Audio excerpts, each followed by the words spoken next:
So I am repeating myself here, but these are what you absolutely must have in your timetable. Your on-air lessons first, and then your must-do tasks, and then any other lessons on the course overview that you need to teach. And then the rest of the timetable is yours. You can do what you like with it. You can put anything you want into the rest of the time that you have left over. So I say that you've got the rest of the timetable to do whatever you want after you have your on-air lessons, your must-do tasks, and your other lessons timetabled in. But the reality is there's not going to be much time left over. The distance ed curriculum is very heavy, and you really do need to have it very well planned, and you need to have a really comprehensive timetable to be able to get through all of the work, which again highlights why timetable is just absolutely vital. So this is an example of my timetable. This was in 2020. Yay for 2020. This section here is actually really good because it shows how detailed I made it. So this I actually made, I was going away and I really wrote things out very clearly so that my boss would be able to follow it and teach in the schoolroom. So I started off here. So Isla had handwriting. I don't remember what this was. This was obviously some notes that I'd written at the time. That's my handwriting, but I have no idea what it was about. Then English, and I'd even put notes there to explain what my boss needed to do, and you can do that for yourself. So if you know that you need to be listening out for something on air, then put that in your timetable so you've got it with you. I've written out exactly what needed to happen for numeracy passport, SMOCO, and then written out exactly what has to happen for everything else, spelling mastery, different activities that need to happen. It's quite detailed, and the same again here. Yeah, it's all very detailed.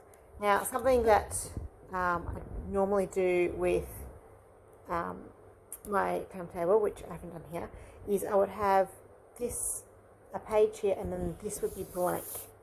This is more for multi-age. I think I have a better example further ahead actually, when these two came home. Yes.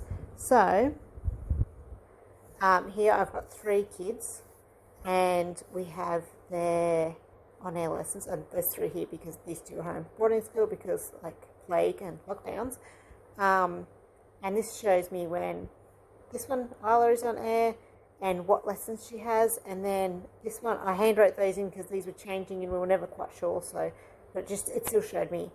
Greta had on-air lessons at these times, Net had on-air lessons at these times. So I knew when everybody was on air, and I knew when I could work one-on-one here with Ayrton because Isla was doing this and Greta's pretty independent, and vice versa. I could work out my day because I knew who was doing what when.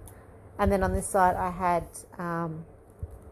my notes, and more notes and very rough lesson plans. I recommend doing it a little more thorough than this. Oh, and here I've actually put these in the computer. Looks much better. So for the past few months of last year, we actually stopped using my timetable in a scrapbook, and we actually started using this. I really love these. They're student learning journals that come from the school, so they're for us. Look at that, Capricornia School of Distance Education. They are us, and you've got so much in here. Like there's our war cries, our school song. It's pretty cool. And this is in the last one, which we lost, I actually had all of Isla's on-air lessons marked here so that she could see when her lessons were, and then I would just write out what she had to do each day and she would cross it off, and it just made life so much easier. That was all my planning, and everything just went into here. Very simple and straightforward. If you're working with younger children, or if you have a multi-age classroom, or you're just starting out, you really do want a far more detailed timetable. But if you've just got a year 6 or just one student or whatever, this is really easy. They put the books they read in there. And oh, looks like we were doing their game scores.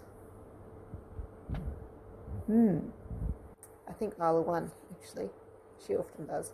Oh, and Isla also likes to like cross things off in, multicolours, because just grey's boring.